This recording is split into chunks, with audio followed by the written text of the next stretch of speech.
The news is what the digital reconstruction shows and demonstrates about what caused that. And we've had an outfit by the name of Aperture out here digitally reconstructing this. And you can see the orientation of the Arco gas line and the fire origin area. That video points towards the fire origin area. What these two experts did is they went to the location of the video that you saw and, in effect, during the day, performed a process known as photogrammetry. And that is where you take fixed objects that are not going to move and you line them up perfectly so that you can digitally reorient exactly what the video is seeing. You'll be able to go in this video and see exactly what happened. And a few minutes later, neighbor calls to say there was a fire under the power line. And then there's a series of videos by Adrine Temuryan from 2297 Sinclair. And they all show a video that starts in tower number 3, progresses down the hill to tower number 1, 2, and then down into where we're at. What they've done is they have reconstructed, using the digital reconstruction, what we're seeing here. This digital reconstruction starts at 614. You can see it's under power line number 3. 618, it's progressing towards number 2. 619, it's progressing, and you can see it's starting to move down the hill. And we'll be able to supply this information to you. But the progression of these 4 videos over time is very important because you can see in about 5 minutes where the fire started under transmission line number 3 and where it migrated. And then we've got another video from Pedro Rojas at 621. And we just put all these together and we're able to, in effect, reconstruct where we are.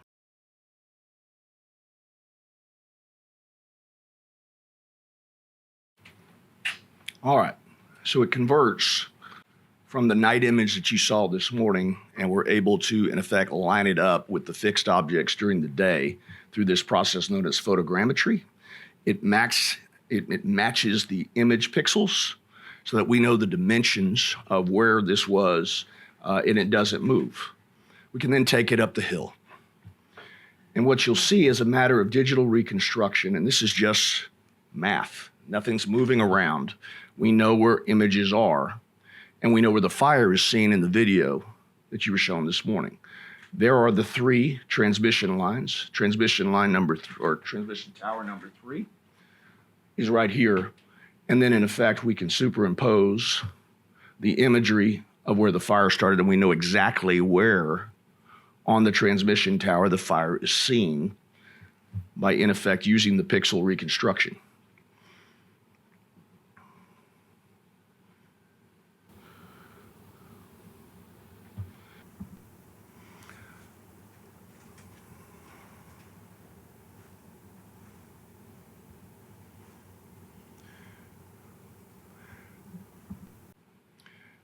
That is a street lamp. It's not the fire, but you're about to see the fire.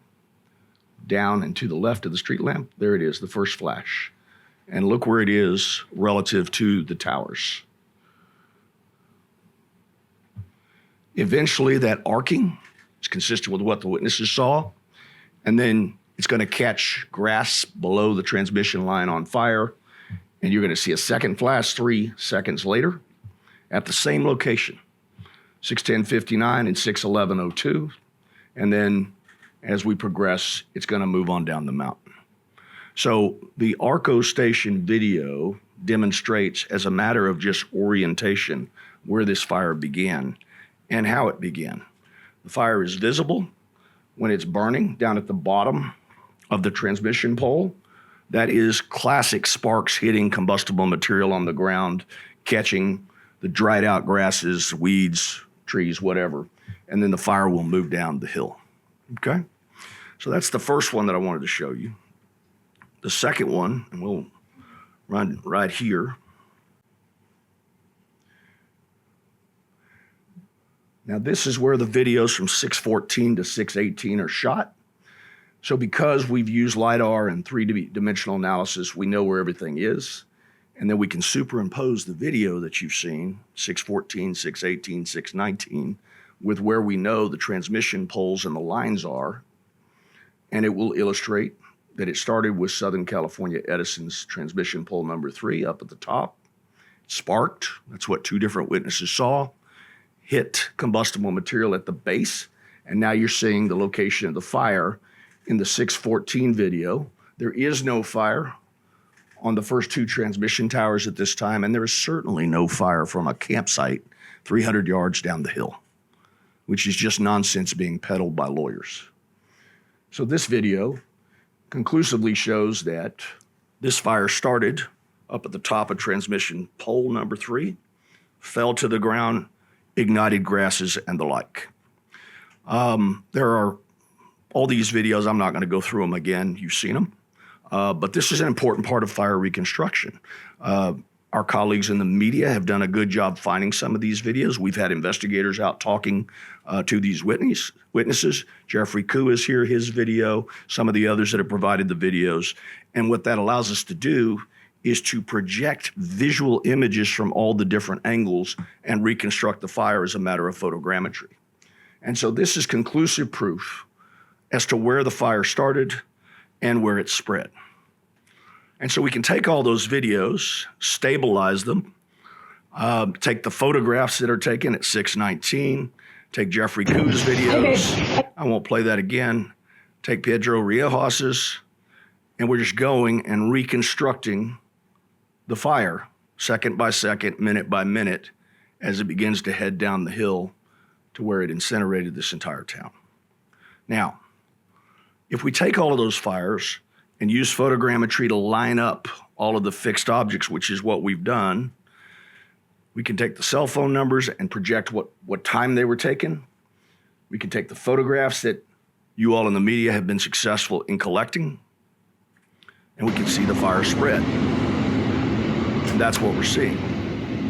We can also take those videos. Oh my God. And somebody like Jeffery Ku shows up and gives us the actual video with the hard evidence on the cell phone. Your cell phone says where you were, longitude, latitude, what time. And so we're able to, in effect, take this, and this is evidence. So anybody out there with videos needs to get them in so that the community can know exactly what happened.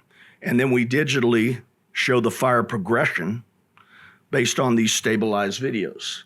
And so we merge all of these different videos, and you see the fire progression from transmission line number 3, and it will play back, and eventually it's transmission line 3 and 2 as it moves down the hill, and then eventually the entire conflagration is going to involve all 3 of them, although clearly transmission line number 1 and 2 are not causative. A fault on transmission line number 3 is the location of the ignition of the Eaton Fire. This is my 22nd wildfire. I've represented 21,000 fire survivors in 6 different states. This is the clearest evidence that I've ever seen of utilities equipment being the start of a fire.